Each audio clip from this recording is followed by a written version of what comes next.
지난 한 주간 행복하셨나요? 행복하셨나요? 행복하게 살았다, 이렇게 확신하면서 말하기가 어려운 분도 있고, 그렇다고 내가 불행했다 이렇게 여기는 것도 합당치 않다, 이런 생각을 가질 수 있습니다. 분명한 것은 하나님의 함께하심이 여전히 우리 가운데에 역사하셨다는 것입니다. 우리는 알지 못하죠. 우리는 다 깨닫지 못하죠. 또 느끼지 못할 수도 있습니다. 하지만 하나님은 불꽃 같은 눈으로 저와 여러분을 감찰하시고 돌보시고 계십니다. 나는 다 헤아리지 못해도 하나님은 우리의 모든 삶의 하나하나에 개입하셨고 함께 하셨습니다. 이것을 우리는 은혜라 이렇게 고백을 하는 것입니다. 자, 여러분, 하나님 앞에 불평을 찾기보다는 하나님 감사합니다, 하나님 은혜입니다, 하나님의 자비하심이 있었습니다, 이렇게 고백을 할 수 있다면 우리는 하나님을 사랑하는 사람입니다. 하나님을 의지하는 사람입니다. 모든 것을 하나님께 맡기고 살아가는 사람입니다. 그래서 나를 불행한 사람이라고 여기지 않는다는 것입니다. 곰곰이 내 자신을 들여다보면 나는 행복한 사람이다, 나는 결코 불행하지 않다, 이렇게 여길 수 있습니다. 사람은 마음 먹기에 달려있다, 이런 말을 하죠. 그런데 어떻습니까? 내가 좋은 마음을 가지려고 해도, 내가 긍정적인 사고를 가지려고 해도 잘 될 것이다, 반드시 좋은 일이 있을 것이다, 이렇게 마음에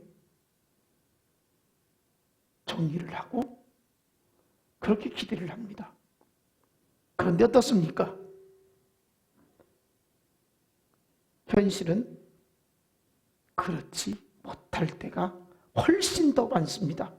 아무리 내 마음을 고쳐 먹으려고 해도 고쳐지지가 않는다는 것입니다. 아니야, 내가 이렇게 생각하면 안 되지.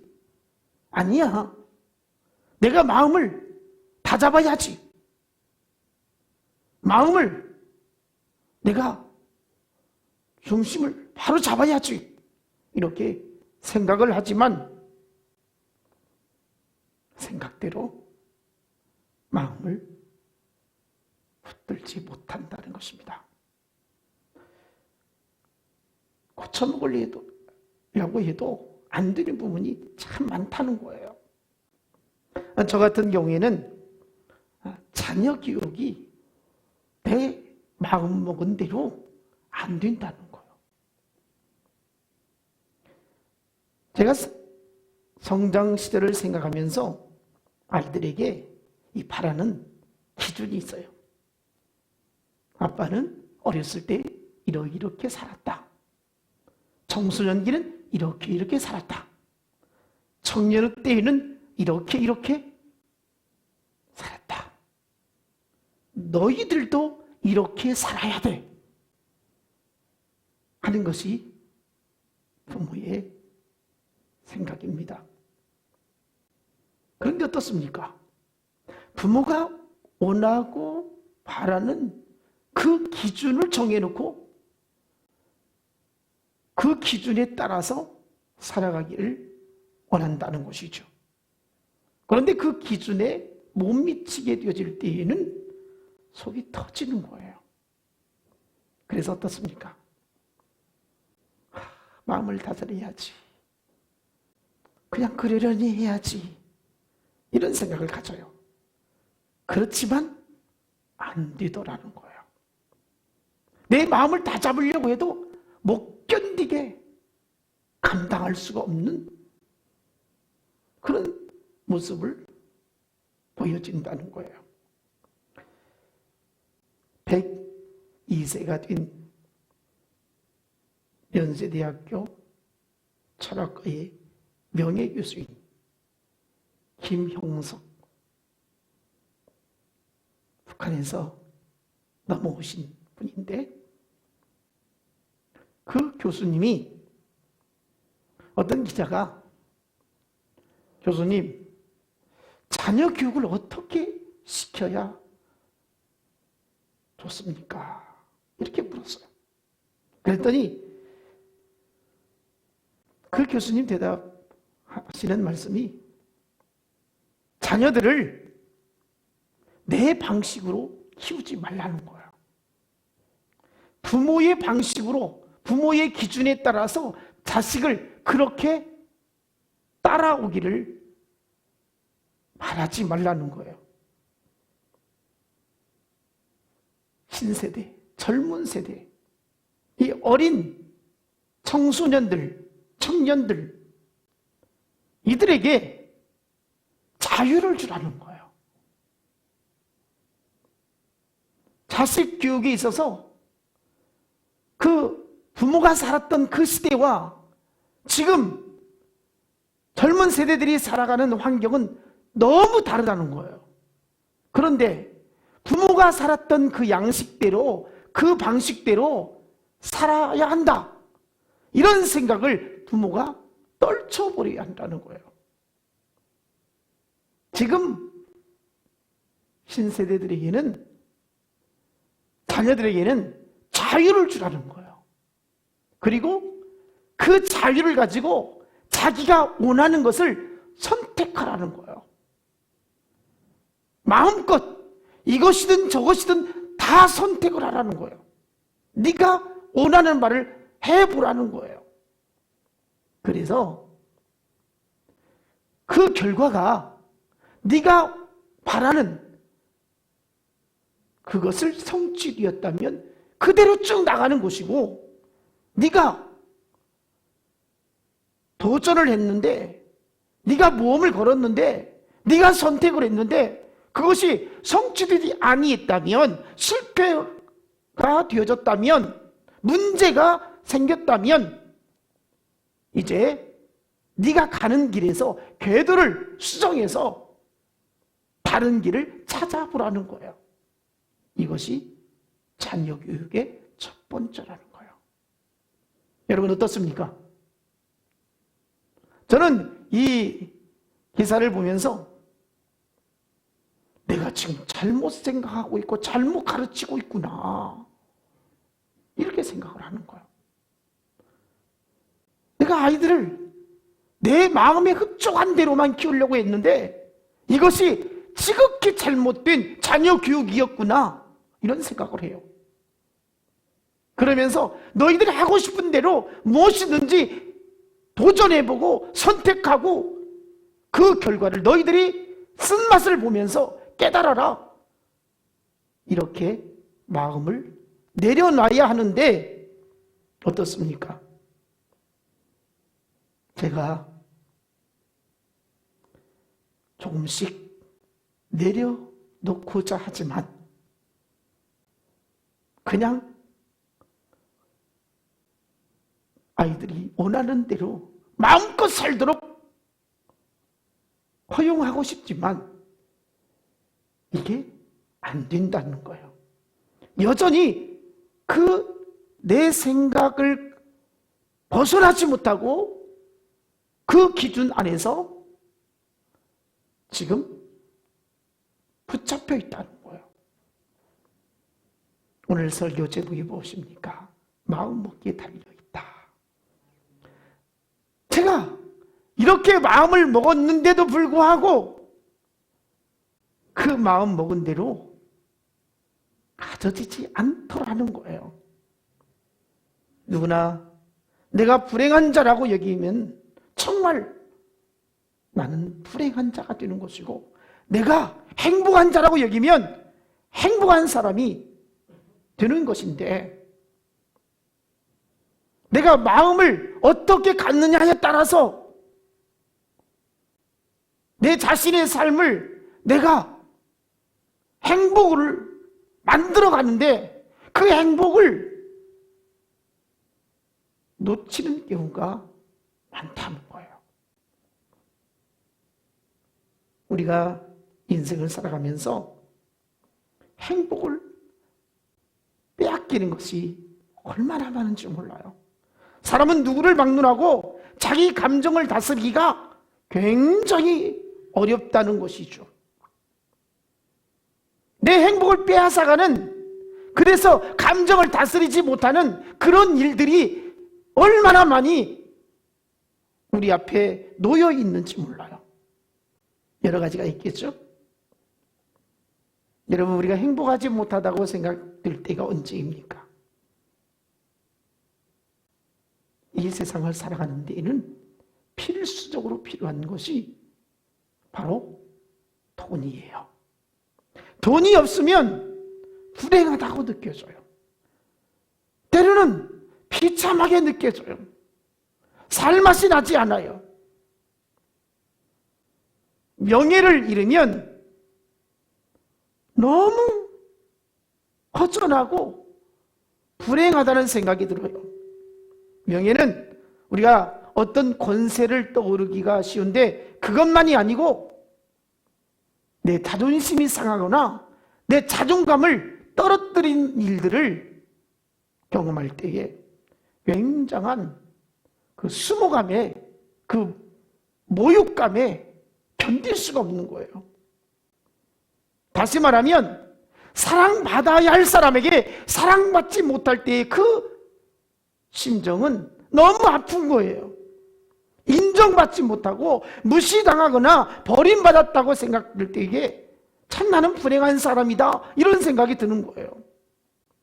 그래서 부부간에도, 친구간에도, 연인간에도, 이웃간에도, 우리 성도들 안에서도 상황에 따라서 그냥 내가 인정받지 못하는 것 같고 내가 무시당하는 것 같을 때에 꾹 참고 지나가는 경우도 있지만, 어떤 경우는 심한 자괴감에 빠지게 되는 거예요.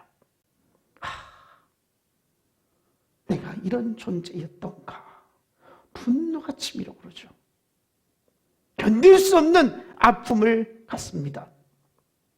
이런 경우에 어떻습니까? 다 내려놓자, 포기하자. 이것이 앞서 갖는 우리의 마음이에요. 그러면서 이제 수용하자, 그냥 받아들이자, 이런 생각을 갖기도 합니다. 그런데 안 된다는 거예요. 마음을 몇 번이고 다짐을 하면서 그래, 인정하자, 그래, 내가 뭘 그런 것 때문에 힘들어하고 그런 것 때문에 지쳐하고 그런 것 때문에 내가 이렇게 힘들게 살 필요가 있겠나 싶은 생각을 갖기도 하지만, 여전히 우리의 마음속에 응어리가 지고 있다는 거예요. 그래서 참 우리가 인생을 살아가면서 항상 느끼는 것이, 인간에게 행복을 가져다 주는 것은 바로 관계에서 비롯된다, 이런 생각을 갖습니다. 하나님과의 관계에서 행복을 느낄 수 있고, 사람과의 관계 속에서 행복을 느낄 수가 있다는 것입니다.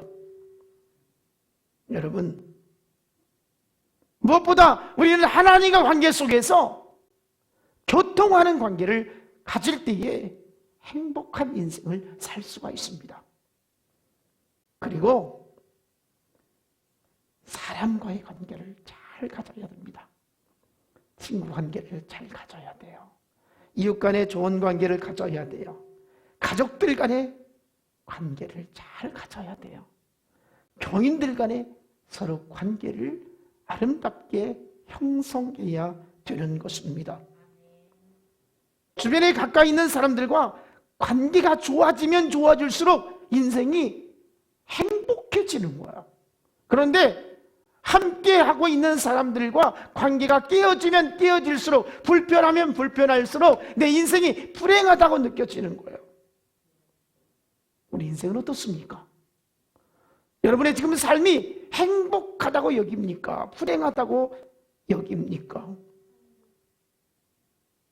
관계가 깨지면 마음이 불편해요. 너무 힘들어요. 감정이 생기는 거예요. 때로는 아무것도 아닌 것 가지고 소중한 사람과 사랑하는 사람과 귀한 사람과 틈이 생기고 원수처럼 살기도 한다는 거예요. 그래서 관계가 완전히 무너지는 거예요. 우리가 조심해야 할 것이 있다면 마음을 잘 다스리지 못할 때에 이런 관계가 그냥 무너져 버리는 거예요. 하루아침에 우리의 모든 쌓아올린 관계가 깨지는 거예요. 바라고 부탁하고 여러분들에게 간절히 소원하는 것이 있다면 마음을 잘 다스릴 수 있기를 원합니다. 내가 마음을 잘 먹어야지. 마음을 꿋꿋하게 가져야지. 오늘 주신 말씀 잠언 4장 23절에 모든 지킬 만한 것 중에 더욱 내 마음을 지키라. 생명의 근원이 이에서 남이니라. 우리가 세상을 살아가면서 지켜야 할 것들이 참 많아요. 그렇죠?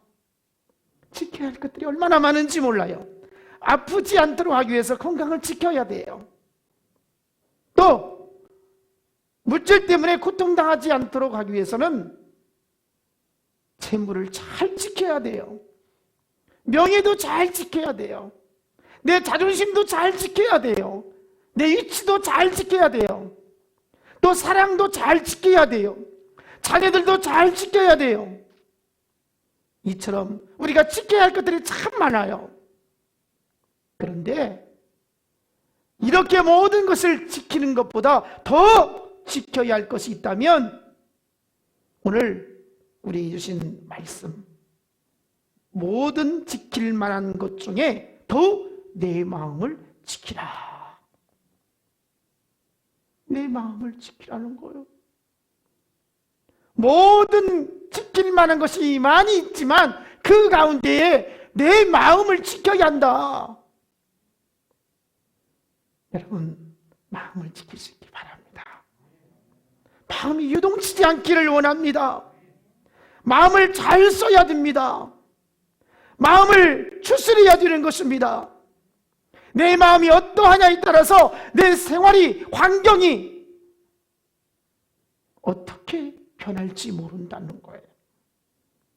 우리가 안정된 마음을 가질 때에 삶이 안정될 수가 있지만 내 마음이 불안하면 삶도 불안해서 고통스럽다는 거예요. 우리는 마음에 있던 생각이 시간이 지나면 내 삶의 현실로 나타난다는 거예요. 우리는 쫓기는 인생을 살지 않기를 바랍니다. 마음이라는 것이 우리 눈에 보이지 않지만 우리의 삶에 변화를 일으키는 힘이라는 거예요. 마음에 질병을 가지고 있어요. 패배가 가득해요. 가난이 가득해요. 그러면 그 마음에 쌓은 것이 나를 짓누르기 때문에 그런 환경 가운데 살아갈 수밖에 없다는 거예요. 우리의 마음이 넉넉하면 우리의 삶의 현장도 여유롭게 살 수 있는 거예요. 힘있게 살 수 있는 거예요. 오늘 주신 말씀, 이어지는 말씀 보니까 생명의 근원이 마음에 있다 그랬어요. 생명의 근원이 마음에 있다. 생명이 마음에 있다. 이게 무슨 말인 거예요? 로마서 10장 10절에 보니까 사람이 마음으로 믿어 의에 이르고 입으로 신하의 구원에 이르느니라. 자기 마음을 잘 지키는 사람이 의에 이르고 구원을 받을 수 있다 그랬습니다. 예수님도 마가복음 14장 38절에 십자가를 앞에 두고 겟세마네 동산에서 땀방울이 핏방울이 되도록 간절히 기도를 해요. 그런데 기도하러 올라가시기 전에 제자들에게 너희들은 여기에서 기도하라. 나도 좀 더 깊이 올라가서 기도하고 내려오마 하고 예수님이 얼마나 간절하게 기도했는지 몰라요. 기도하고 내려오셨죠. 그런데 제자들이 잠을 쿨쿨 자고 있는 거예요. 예수님께서 이 모습을 보시고 베드로에게 하시는 말씀이 시험에 들지 않게 깨어서 기도하라. 마음에는 온이로되 육신이 약하도다. 이게 무슨 말이야? 마음을 든든히 먹지 않으면 육신에 끌려가게 되어 있다 그 말이에요. 너희들이 마음을 든든히 갖지 못하니까 내가 기도하라고 하는데 기도하지 아니하고 이렇게 잘 믿은 거 아니냐? 우리 주님도 우리가 마음에 든든함을 갖지 못하면 넘어질 수 있다는 거예요. 마음은 다른 사람이 내 마음을 지켜주는 게 아니에요. 내가 내 마음을 추스려야 하는 거예요. 저는 가끔 이런 생각을 해요. 국가는 다스리는 데 있어서 국법이라는 게 있어요. 그리고 질서, 치안이 있어요. 그래서 강제성이 있기 때문에 국가를 통치하게 되어지는 거예요. 자, 교회도 마찬가지예요. 교회는 우리 교단 헌법이 있고 교회 정관도 있어요. 그리고 무엇보다 하나님의 말씀인 성경이 있어요. 그래서 이것으로 지키면서 신앙생활하면 되는 거예요. 그런데 가정은 어떻습니까? 가족 구성원 간에 못마땅해도 어떤 법으로 우리 가족은 이렇게 살아야 한다 하는 규칙이 정해져 있지 않기 때문에 설령 가족 간에 이렇게 살자, 이렇게 하자 약속을 했더라도 그것을 범할 때에 어떻게 해볼 수가 없는 거예요. 그래서 가정을 다스리기가 얼마나 어려운지 몰라요. 못마땅해도 아닌 것 같음에도 불구하고 그냥 그것을 싸우지요. 이렇게 하면 안 된다고, 이렇게 하면 절대 안 된다고, 이렇게 해야 된다고 이렇게 하지만 또 돌아서면 원점인 거예요. 왜? 각자의 생각 따라서 자기 소견에 옳은 대로 살기 때문에 아무리 말을 해도 아무리 애타게 사정을 해도 이 가족들 구성원들은 내 마음대로 다스리기가 어렵다는 거예요. 여러분 이런 생각 같잖아요.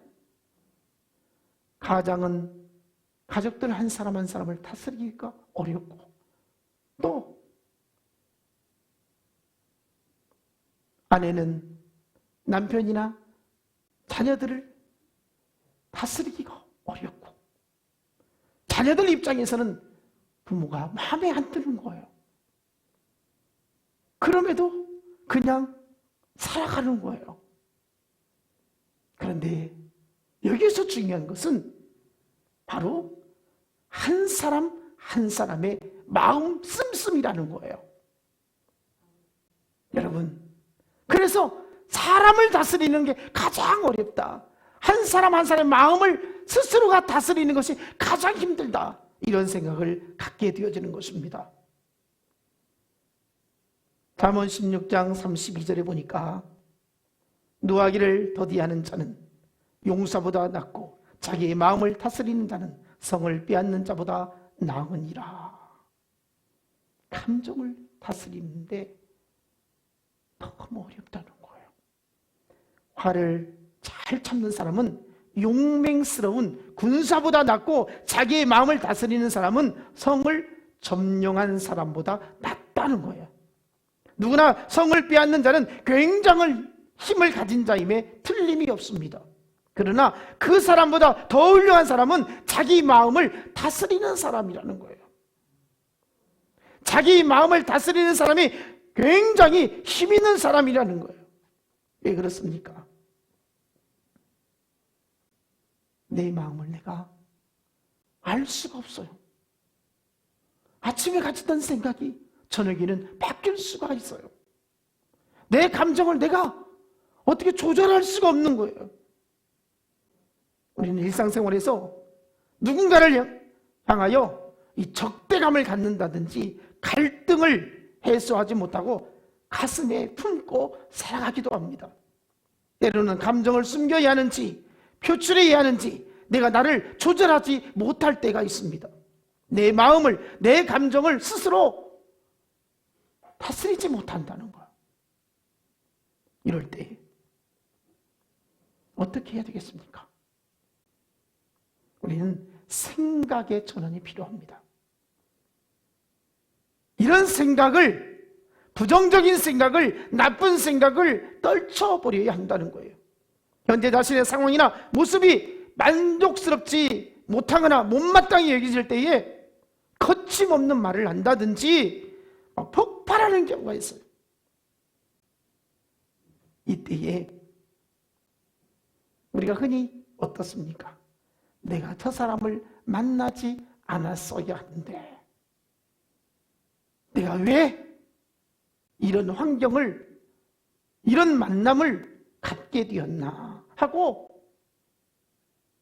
후회하고 아쉬워하고 답답한 생각을 갖기도 합니다.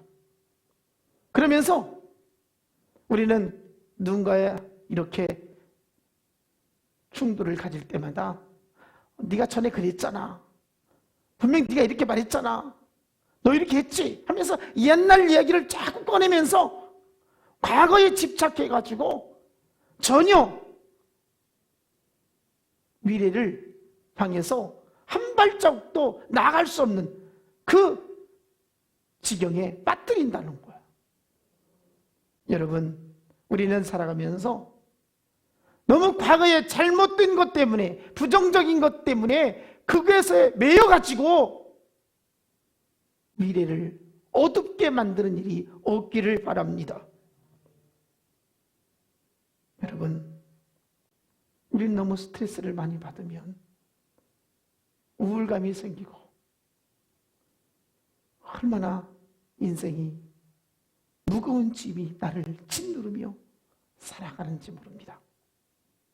그래서 내 감정을 다스려야 되는데 우리가 이렇게 한번 살면 어떻습니까? 스트레스가 밀려오게 되어질 때에 그 밀려오는 그 스트레스, 그 감정을 어떻게 막을 수 있을까? 그것은 바로 그 브레이크를 밟아야 됩니다. 감정을 다스리는 브레이크를 밟아야 된다는 거죠. 방법은 상대방의 입장에서 생각해 보자는 거예요. 저 사람이 왜 저럴까? 아니면 내 자신의 모습을 제3자의 입장에서 나를 들여다보는 거예요. 그러면 나를 다스릴 수 있을 것 같아요. 내가 다른 사람의 심정에서, 상대방의 입장에서 한 번쯤은 생각해 본다면 이해가 될 듯합니다. 그리고 내가 내 모습을 다른 사람의 입장에서, 제3자 입장에서 나를 보는 거예요. 그러면 조금은 나도 그럴 수 있지.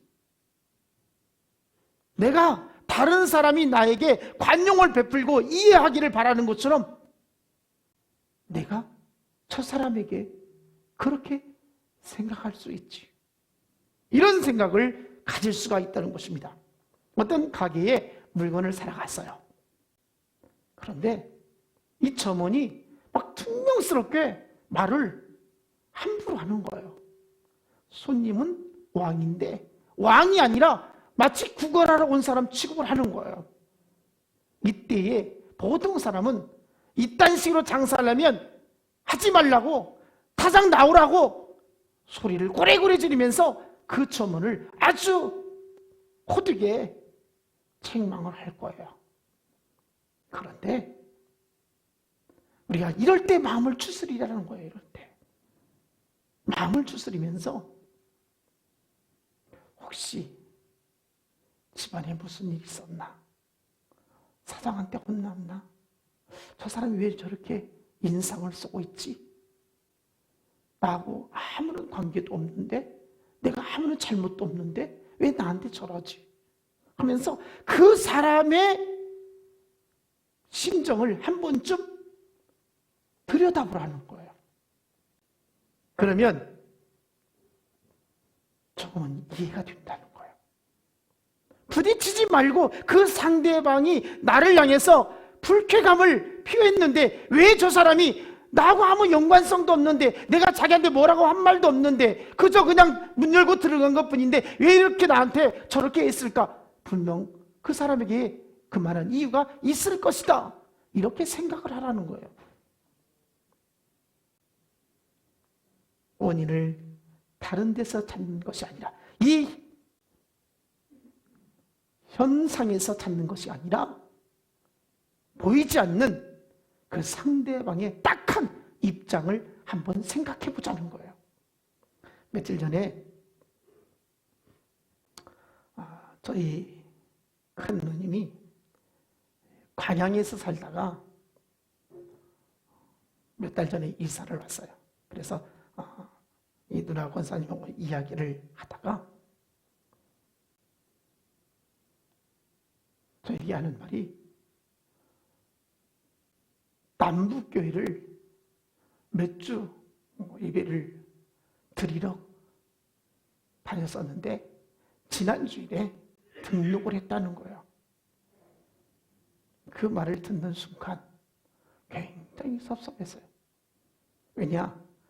사모가 예배 전에 항상 우리 유튜브를 볼 수 있도록 문자를 넣어서 우리 교회에 왔으면 좋겠다, 열심히 있는 신앙을 가지고 있기 때문에 동생이 목회하는데 큰 힘이 되어줄 것이다, 이런 생각으로 우리 교회에 등록해서 나왔으면 좋겠다, 이런 생각을 했는데 남북교회에 등록을 했다는 거예요. 제 마음속에 순간 섭섭한 마음이 생겼어요. 그러나 왜 우리 교회에 등록하지 아니하고, 동생을 지극히 사랑하는데 동생 목회에 힘이 되어줘야 함에도 그런 줄 알면서 왜 더 큰 교회에 등록을 했을까?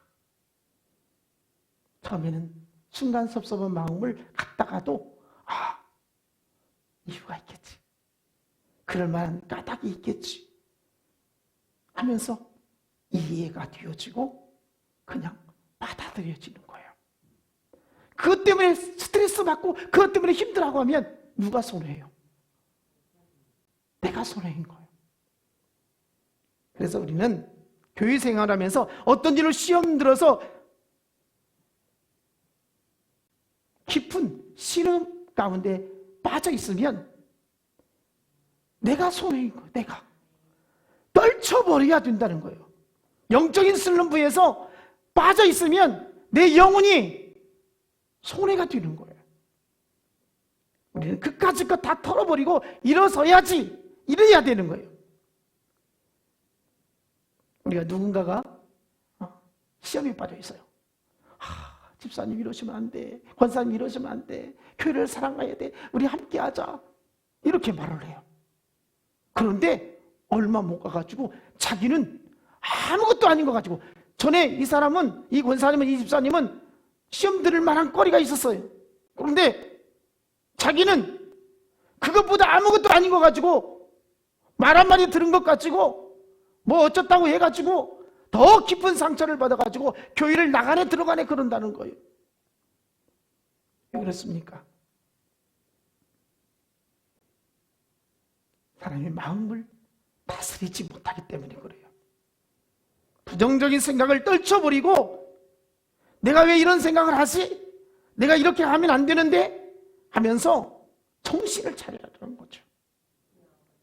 여기 고린도전서 10장 13절에 보면, 사람이 감당할 시험 밖에는 너희가 당할 것이 없나니 오직 하나님은 미쁘사 너희가 감당하지 못할 시험 당함을 허락하지 아니하시고 시험 당할 즈음에 또한 피할 길을 내사 너희로 능히 감당하게 하시느니라. 시험이 오거든 믿음으로 다스리라는 거예요. 마음을 추스리라는 거예요. 여러분, 소탐대실이라는 말이 있어요. 소탐대실. 작은 것을 탐하다가 큰 것을 잃어버린다는 거예요. 우리가 인간적으로 작은 섭섭함으로 인해서 영적으로 큰 것을 잃어버리는 그런 불행한 삶을 살지 않아야 된다는 거예요. 저는 우리 교회 특히 중직자들이 이런 마음을 가질 수 있기를 원합니다. 미국 교원에 그런 척하면 그렇게 된다, 이런 말이 있어요. 그런 척하면 그렇게 된다. 이 말은 시험거리가 찾아왔어도, 서운한 것이 있어도, 문제가 있어도 나는 일어설 수 있다, 괜찮아, 나는 이것 정도야 감당할 수 있어 라고 그렇게 살다 보면 웬만한 시험이 와도 나를 흔들지 못한다는 거예요. 그래서 사람은 마음먹기에 달려있다는 거예요. 요즘같이 이기적이고 각박한 세상에서 알고 보면 아무것도 아닌 것 가지고 서운하고 분노하기 쉬운데, 분노로 얻어지는 것은 아무것도 없다는 거예요. 여러분, 우리는 무엇 때문에 분노하고, 무엇 때문에 상처받고, 무엇 때문에 그렇게 짜증 부리며 인생을 살아가고 있습니까? 내 마음에 더럽고 추하고, 하나님 보실 때에 이것은 네가 가지고 있을 것이 아니야, 이것은 네가 버려야 돼 라고 하는 것들이 지금 내 가슴 속에 담겨 있고 있지는 않습니까? 마가복음 7장 21절로 23절에 속에서 곧 사람의 마음에서 나오는 것은 악한 생각, 곧 음란과 도둑질과 살인과 간음과 탐욕과 악독과 속임과 음탕과 질투와 비방과 교만과 우매함이니 이 모든 악한 것이 다 속에서 나와서 사람을 더럽게 하느니라. 쓰레기를 버리라는 거예요. 내 마음속에 이런 쓰레기를 다 청산하라는 거예요. 어떻게 청산할 수 있습니까? 예수 그리스도의 보혈로 씻어내야 되는 거예요. 우리의 마음을 추스릴 수 있는 것은 예수 그리스도의 십자가 보혈밖에 없다는 거예요. 예수 안에서 우리는 치유받을 수 있다는 거예요. 예수 그리스도는 우리 상한 마음을 치유하실 수 있습니다. 예수 그리스도는 우리의 삐뚤어진 생각을 치유하실 수 있습니다. 예수 그리스도는 우리의 공허하고 답답함을 치유하실 수 있습니다. 마태복음 9장 20절 이하에 보면 12해 동안 혈증을 앓던 여인이 사람들이 많이 모이는 곳에 예수님이 계신 거예요. 그래서 그 뒤로 가가지고 예수님의 그 옷깃을 잡기만 하면 나을 것만 같았어요. 마음속으로 내가 예수님 저 겉옷만 만져도 꼭 치유할 것 같다, 구원받을 수 있겠다.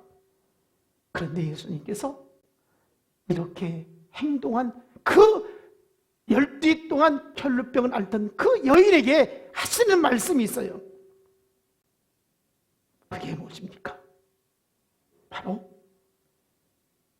이 여인에게 하시는 말씀이 따라 안심하라 내 믿음이 너를 구원하였다 하실 때에 그 즉시 구원을 얻었다. 마가복음 7장 마태복음 9장 20절 이하에 보면 이렇게 써 있어요. 마태복음 9장 22절에 따라 안심하라 내 믿음이 너를 구원하였다 하실 때에 치유의 역사가 일어나게 되었다는 거예요. 여러분, 믿음이 무엇입니까? 마음속으로 믿는 거예요. 내가 예수님의 옷깃을 만지면 나음을 얻을 것이다 하는 이 믿음이에요. 우리는 금년에 사랑을 실천하는 교회가 되자고 했습니다. 다른 거 다 필요 없어요. 마음을 갖는 거예요. 마음을 정하는 거예요. 갈라디아서 5장 22절에 성령 열매가 여러 가지 나오는데 그 가운데 가장 필요한 것이 바로 온유한 마음인 거예요. 온유. 다 중요하죠. 다 갖춰야 되겠죠. 그러나 우리에게 지금 마음을 먹기에 꼭 갖춰야 할 것이 있다면 온유함이라는 거예요. 여러분, 우리가 모세를 향해서 성경은 말씀하시기를 그 온유함이 지면에 승한 자다 이런 표현을 하고 있어요. 그런데 민수기 12장 1절을 보면 모세가 이방 여인을 취하고 나서 이 구스 여자를 취하고 나서 그 누이 미리암과 그 형 아론이 모세를 비방하게 돼요. 그런데요, 모세가 이 비방을 듣고 화를 내는 것이 아니라 모세가 하는 말이 있어요. 하나님께서 이 말을 들으셨다. 그리고 이어지는 말씀 보면 바로 모세는 온유함이 지면의 모든 사람보다 더하다 이런 표현을 하고 있어요. 사실 모세가 그렇게 온유한 사람이 아니거든요. 모세가 애굽에서 장성에서 공주의 아들로 성장하지 않았습니까?